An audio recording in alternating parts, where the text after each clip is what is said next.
जनसुरक्षा हटाओ, महाविकास आघाडीचा, महाविकास आघाडीचा, लोकशाही के सम्मान में, लोकशाही के सम्मान में, लोकशाही के सम्मान में मी यानंतर विनंती करतो दिननाथजी जोशी साहेब यांनी या ठिकाणी आपलं मनोगत व्यक्त करावं.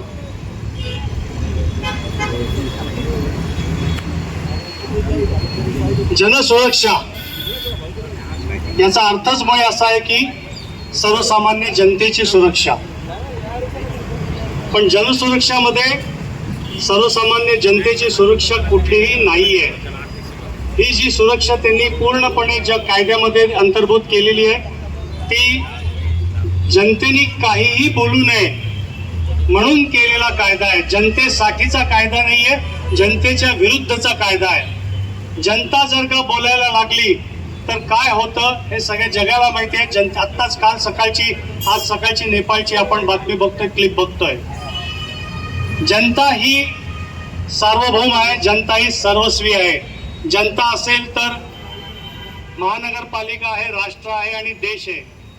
त्याच्यामुळे जनतेचा आवाज हा सर्वात महत्वाचा आहे आणि त्याला कोणी रोखू शकत नाही. पण भाजप रोखू शकतं हे त्यांनी आता त्यांच्या या कायदा करण्याच्या माध्यमातून दुर्दैवाने दाखवायला सुरुवात केलेली आहे. जूनमध्ये हा कायदा विधान आपल्या महाराष्ट्रात, तेलंगण वगैरे मध्ये झाला. तिकडे त्यांनी कारण दिलं की नक्षलवाद्यांच्या विरोधातला कायदा आहे म्हणून. महाराष्ट्रात नक्षलवादी फक्त एका भागामध्ये आहेत म्हणून तुम्ही संपूर्ण महाराष्ट्रात, पूर्ण सर्व राज्यामध्ये हा कायदा कुठल्या बेसवर तुम्ही लावू शकता? त्याला आधार काय आहे? म्हणजे तुम्हाला असं म्हणायचं आता चौकात जमलेले नक्षलवादी आहेत, तुम्ही सगळे नक्षलवाद्यांची पांघरुणं घेऊन का नक्षलवाद्यांसारखं वागताय? दुर्दैव असं आहे की बोलायला माणसाला स्वातंत्र्य आपल्याला संविधानात तो हक्क दिलेला आहे आणि मीडिया जर का नसेल, स्वातंत्र्य जर का नसेल तर परत पारतंत्र्यात जाणं याच्याशिवाय आपल्याला पर्याय राहणार नाही. ही काळ्या दगडावरची पांढरी रेग आहे. मी पूर्ण जनसुरक्षा कायदा, ॲडव्होकेट साहेब मी काल रात्रीपासून पहिल्यांदा वाचून घेतला, कारण आज जर का बोलायचं असेल तर त्याच्यातले काय महत्वाचे मुद्दे आहेत ते आपल्याला समजले पाहिजेत. त्यांनी जी उदाहरणं दिली त्या उदाहरणामध्ये त्यांनी सांगितलं की एखाद्या नेत्याला कोणी त्रास देत असेल तर त्या नेत्याला संरक्षण या जनसुरक्षा कायद्यामध्ये दिलेलं आहे. मला तुम्हाला असं म्हणायचं आहे की आत्ता जे बीडमध्ये जे प्रकार चालू होते गेले 6-7 महिने चालू आहेत, तुम्ही या लोकांना सुरक्षा देण्यासाठी कायदा बनवताय. म्हणजे तुम्ही सगळ्या आका लोकांना तुम्ही सुरक्षा यंत्रणा ऑफिशियली पुरवायचं काम करताय. अरे मग ज्यांचा तुम्ही खून केला, ज्यांचा मर्डर केला, जो निष्पाप सरपंच मारला गेला त्याच्या कुटुंबाची सुरक्षा कोण करणार? आमचा गृहमंत्री जबाबदार नाही? राज्याचाच गृहमंत्री नाही जबाबदार? आमचा केंद्राचा गृहमंत्री याला जबाबदार नाहीये?